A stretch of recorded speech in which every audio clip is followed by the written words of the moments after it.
სწორედ აქ არის საიდუმლოება ღმერთის შემეცნებისა, რომ ის რაც იოანეში მოხდა, ის უნდა მოხდეს თითოეულ ჩვენგანში. გესმით, ერთი მხრივ, ახლა რწმენა, ჩვენ რა რწმენა გვაქვს, ხო საინტერესოა. ჩვენ ხო ზოგადად ღმერთის რწმენა კი არა გვაქვს. ჩვენ გვწამს, რომ იესო ქრისტე აღმერთი, ანუ ჩვენ გვწამს სახარების, რომელიც ამას გვეუბნება.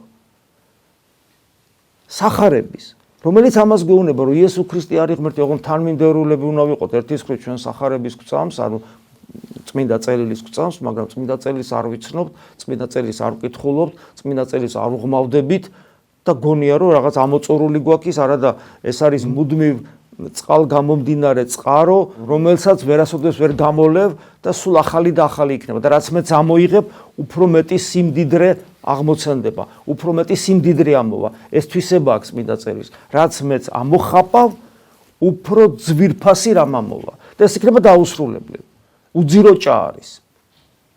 ეს ძალიან მნიშვნელოვანია რომ გვახსოვდეს. ხო და ჩვენი რწმენა ხო სახარებას ეფუძნება. სახარებაში წერია რომ იესო ქრისტე არის ღმერთი და ჩვენ ეს გვწამს და გვჯერა. მაგრამ კითხვა რომ დავსვათ, რატო გვჯერა და რატო გვწამს? და თუ ჩვენ თანმიმდევრული ვიქნებით და ამას გავყვებით, აღმოვაჩენთ რომ ჩვენ იგივე გამოცხადება გვაქვს გულში მიღებული, რაც იონე ნათლისმცემელს ჰქონდა, ოღონ ბევრად უფრო შეგრძნების თვალსაზრისით ფაქიზად და სუსტად. მაგრამ ის შეიძლება გაძლიერდეს ჩვენში, გამტკიცდეს ჩვენში. ჩვენ ვიცით განსაცვიფრებელი რამ, ჩვენ ვიცით რომ ღმერთი არის მამაძე და სულიწმინდა.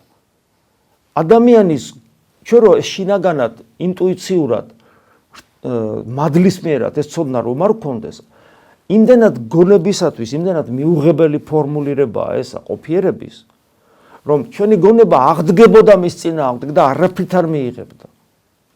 ისე როგორც მაგალითად სხვა სარწმუნოების წარმომადგენლებს, საერთოდ ვინც არ არის ეკლესიაში და ვინც ქართული კულტურიდანაც შორს, საერთოდ ყველაფრიდან ამიდან შორს არ აბამედი აუხსნი, ჯერ ვერც აუხსნი და რომც რაც არ უნდა ეცადო, არაფერი არ გამოვა.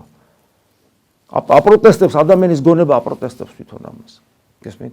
და ასევე აპროტესტებს იმას, რომ იესო ქრისტე არის გალაქტიკების შემოქმედი. აპროტესტებს ამას ადამიანის გონება.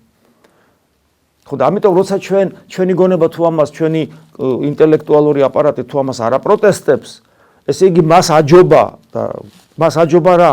შინაგანმა ცოდნამ, რომლის საფუძველი არის არა ლოგიკა, არამედ რწმენა.